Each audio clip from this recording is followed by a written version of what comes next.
But let me now utter that one abbreviation which everyone's been doing for the last 2 years, which is, what about AI? Is there, do you see, so there's distribution in this product. We've talked about, there's distribution, product, and cost. We've talked about the cost angle, or we've talked about the distribution angle. What about the product, right? Now, again, the workflows that healthcare institutions are using will probably not change. The technology empowering it changes. I've seen a lot of these ambient scribe companies turn up, Suki.ai and so on, where they say, hey, don't even work with software. We will just listen to you and then fill up forms on your own. So do you see that? Is that something you would take up as like a point of attack or a point of entry? See, potentially. And there are players that are actually coming up right now to all these like voice-based chatbots and agentic flows to actually end up like speeding up specific workflows and almost like removing the human from specific workflows. Like the company that comes to mind is a company called Som.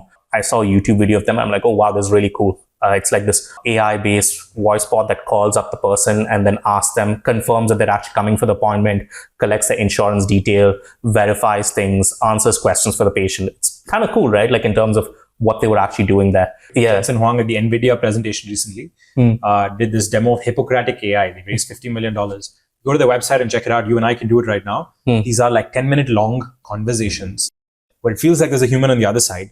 It's not just those toy AI use cases. It's very detailed and they work their way through a checklist. So anyway. No, totally. So long story short, I mean, that's like a completely different building a foundational model approach over there. And that's a completely different kind of business to build. For me, I usually stay on in the application layer and so on. That's sort of what I really enjoy in a lot of ways. But again, if I were to sort of do this, right, like voice as a platform, I actually think is going to be quite powerful, and that is going to end up changing how a lot of businesses actually operate.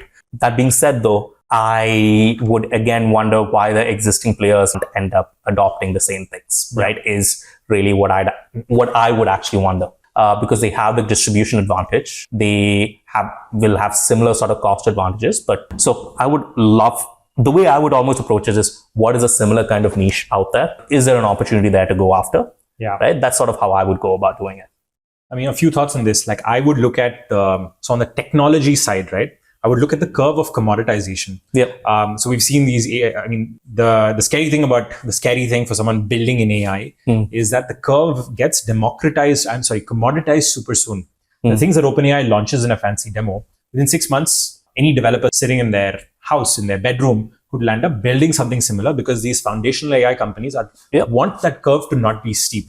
So I would almost look at it as whatever applications you visualize, does it require a lot of like fundamental investment in technology, or do you just like use APIs that someone else has built?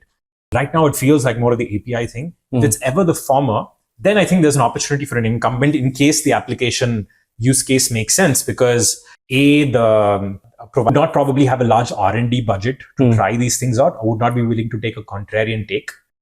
And B, they would not want to cannibalize their own business either.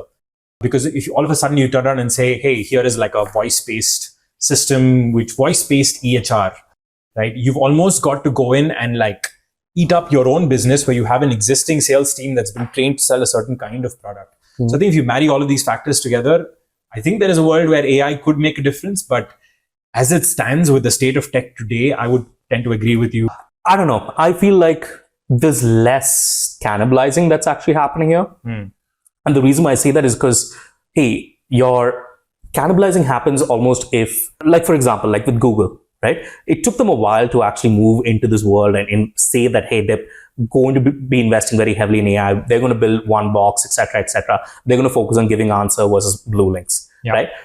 Fundamentally, how Google as a business, or at least ads as a business, is going to be making money is going to end up shifting.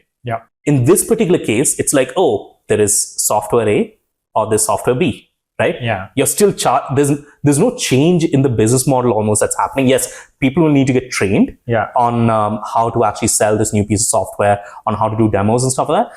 And I'm not saying that's easy, but in the grand scheme of things, that feels fairly trivial. Okay, I'm going to pitch you something that I personally don't believe in, but I'm just going to put it out there anyway. I don't think this is a reality yet, but I'm going to put it out there, which is a lot of AI companies say, instead of making your employees more efficient, I will give you an AI employee.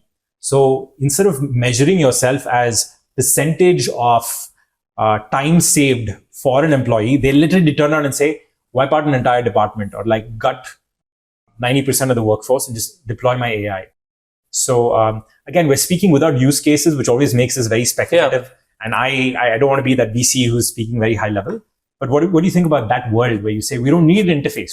Our AI will just do the transcription for you. You don't need a person doing transcription and adding stuff into an EHR, which makes the EHR itself abstracted away from the employee. Yeah. See, do I believe something like that will eventually end up existing? Yes. But right now, I feel like still a little ways away. Yeah. There are maybe specialized functions that it can actually end up doing really well. Like, for example, someone to actually pick up calls that your practice is actually receiving every day. Yeah. You can have an agent for that, right? Or someone actually calling to actually collect insurance details and actually entering it in. Makes total sense over there. So I do see that working in a lot of ways for very, very specific flows. Yeah, that's what I would see. But I don't think replacing everything all at once. I think we're still a little ways away from that, right?